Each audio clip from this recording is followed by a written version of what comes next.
માનતા હોય પણ એ શૈવ અખાડા સાત, 3 અખાડા એ વૈષ્ણવ અખાડા, 3 અખાડા અને 3 અખાડા એ ઉદાસી અખાડા.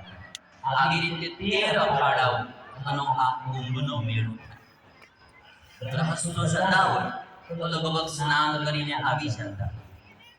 કુંભના મેળામાં અલગ અલગ નદીઓમાં એ કુંભનો મેળો.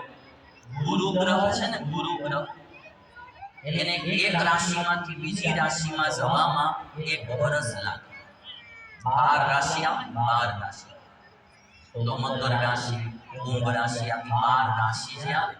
ગુરુ ગ્રહ જે આકાશમાં છે એને એક રાશિમાંથી બીજી રાશિમાં જતા 1 વર્ષ લાગે.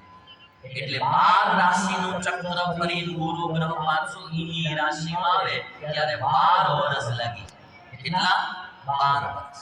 એટલે ચારેય સ્થાનોમાં જે કુંભનો મેળો થાય એ નક્કી હોય કે ગુરુ ગ્રહ આ રાશિમાં આવે ત્યારે ઉજ્જૈનમાં કુંભનો મેળો થાય. ગુરુ ગ્રહ આ રાશિમાં આવે ત્યારે નાસિકમાં કુંભનો મેળો થાય.